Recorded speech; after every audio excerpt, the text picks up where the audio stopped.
మన VVIT university, absolute discipline, absolute education.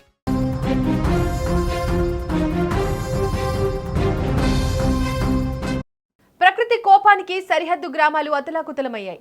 కంటి ముందే కొండ చర్యలు విరిగి పడుతుంటే, క్షణాల్లో వరద నీరు వచ్చి తమ ఇళ్లను ముంచెత్తుతుంటే కట్టు బట్టలతో ప్రాణాలు అరచేతులు పెట్టుకుని జనం పరుగులు తీశారు. నీటి ఉధృతికి సుడిగుండంలో చిక్కుకుపోతున్న కార్లు, కూలిపోతున్న ఇళ్లు, జమ్మూ కాశ్మీర్లో రాజౌరి జిల్లాలో దృశ్యాలు ప్రతి ఒక్కరి గుండెలను పిండేస్తున్నాయి. ఆదివారం ఉదయం వరకు సాధారణంగా ఉన్న వాతావరణం క్షణాల్లో మారిపోయింది. ఆకాశానికి తూర్పున చిల్లు పడిందా అన్నట్లు కుండపోత వర్షం కురిసింది. పుంచ్ జిల్లాలో మునుపెన్నడూ చూడని రీతిలో ఆకస్మిక వరదలు ఉవ్వెత్తున ఎగిసిపడ్డాయి. ముఖ్యంగా సురన్కోట్ తహసీల్లో నష్టం ఊహించని స్థాయిలో జరిగింది. రాళ్లు, రప్పలతో కూడిన కొండ చర్యలు నేరుగా నివాస ప్రాంతాలపైకి జారిపడ్డాయి. ఇళ్లలోకి వరద నీరు చేరి అనేక ఇళ్లు నీట మునిగాయి. పుంచ్ జిల్లాలోనే ఈ దాడికి 9 మంది అమాయకులు ప్రాణాలు కోల్పోగా మరో 3 తీవ్రంగా గాయపడ్డారు. మరోవైపు రాజౌరి జిల్లాలోనూ పరిస్థితులు దారుణంగా మారాయి. ఉప్పొంగుతున్న వాగుల్లో కొట్టుకుపోయి 3 ప్రాణాలు కోల్పోగా మరో 2 గల్లంతయ్యారు.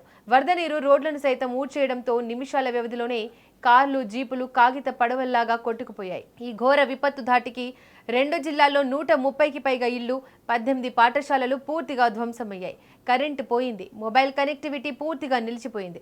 కనీసం తాగడానికి గుక్కెడు మంచినీరు కూడా లేక వందలాది కుటుంబాలు రోడ్డున పడ్డాయి. సుమారు 127 కెనాల్స్ విస్తీర్ణంలో ఉన్న పంట పొలాలు కొట్టుకుపోయి రైతులకు తీరని లోటును మిగిల్చాయి. మరోపక్క సమాచారం అందుకున్న వెంటనే భారత ఆర్మీ, పోలీసులు, సహాయక బృందాలు రంగంలోకి దిగాయి. ప్రాణాలకు తెగించి వరద నీటిలో చిక్కుకున్న వారిని రక్షించేందుకు గాలింపు చర్యలు చేపట్టాయి. అయితే కొండ చర్యలు రోడ్లపై పడడంతో పాటు మొబైల్ సిగ్నల్స్ లేకపోవడం రెస్క్యూ టీంలకు పెద్ద సవాల్గా మారింది.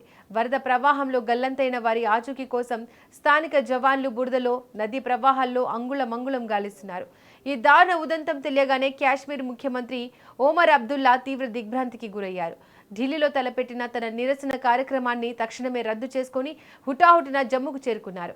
ఉన్నత స్థాయి అధికారులతో అత్యవసర సమీక్షా సమావేశం నిర్వహించి బాధితుల ప్రాణాలను కాపాడడం, వారి కోసం సహాయక చర్యలు ముమ్మరం చేయడమే తమ ప్రభుత్వ ప్రథమ ప్రాధాన్యత అని స్పష్టం చేశారు. లెఫ్టినెంట్ గవర్నర్ మనోజ్ సిన్హాతో పాటు పలువురు నాయకులు మృతుల కుటుంబాలకు తీవ్ర సానుభూతి తెలిపారు.